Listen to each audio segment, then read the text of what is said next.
morning, everyone. Honorable Minister, Mr. Bajaj Cherian, distinguished guests, ladies and gentlemen, thanks very much for coming to our annual CSR conference and CSR day to try and talk about various initiatives that are ongoing from a CSR perspective, not only at IDFC but more broadly in the landscape. I thought I'll take a few minutes to outline what IDFC has been doing, not only as an organization, as an institution, in terms of its mandate for infrastructure development, but also in the context of our own corporate social responsibility initiatives that we've put in place.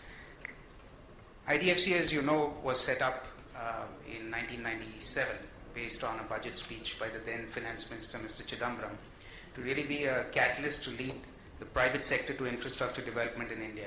And over the last 15 years, we've done a lot in this area in terms of trying to bring a lot of interest from the private sector to build the country's infrastructure. It's been a very successful public-private partnership as an institution itself. When we were formed, the government owned 40% of IDFC, and 40% was actually owned by foreign institutions, multilaterals and governments, and 20% by domestic institutions. Over the years, after we've gone public, obviously the shareholding structure has changed, but the Ministry of Finance continues to be the single largest shareholder of IDFC with a little over 17%. And we've actually made a lot of progress in terms of the infrastructure development in the country over the last 15 years. We take particular pride in the fact that we have been instrumental in putting in place various frameworks, whether it's in power, roads, ports, airports, etc., in terms of getting the private sector to participate in the country's infrastructure development.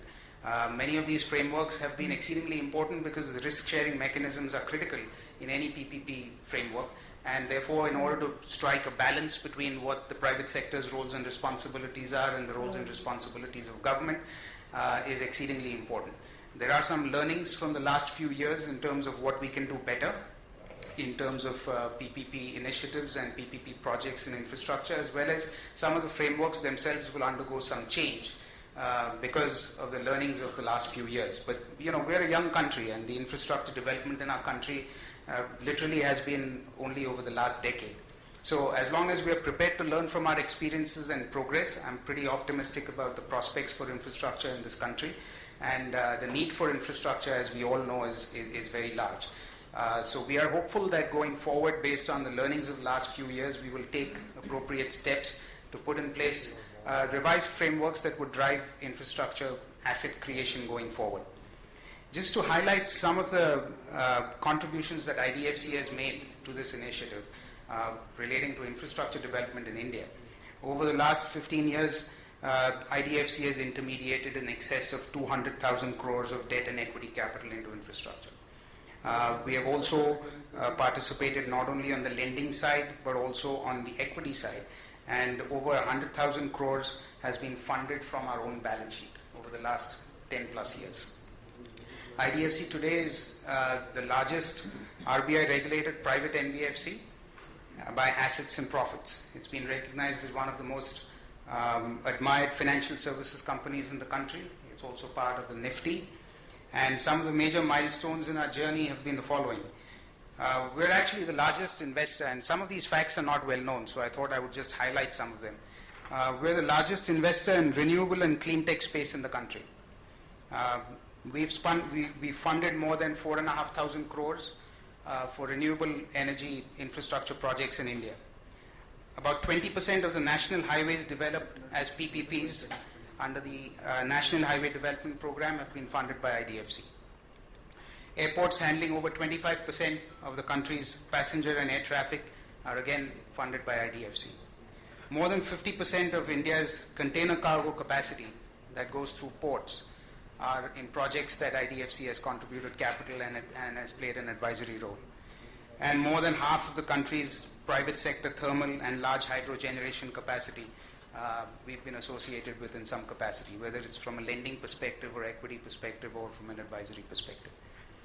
As I said, we however take particular pride in the work that we've done from a policy perspective, because unless we had put in place the frameworks that would encourage the private sector to participate, you would not have seen the extent of private sector participation in infrastructure that you see today. If you were to just roll back 8-10 years, private sector participation in the country's infrastructure growth was a very tiny number. Infrastructure investment as a percentage of GDP about 10 years ago was about 3.5%. Of that, only about 0.6% came from the private sector. The last count as of a year ago and the last 5-year plan, private sector participation in infrastructure development is now almost 40%. And infrastructure investment as a percentage of GDP went from 3.5% to almost 8%, of which 3.5 percentage points out of those 8% came from the private sector. So it's a very sizable commitment that the private sector has made to the country's infrastructure. And we're hopeful that the private sector would continue to be engaged in the country's infrastructure development going forward. Our development work extends beyond just some of the things that I've outlined. And that brings me to the point about what we've tried to do from a CSR perspective as well.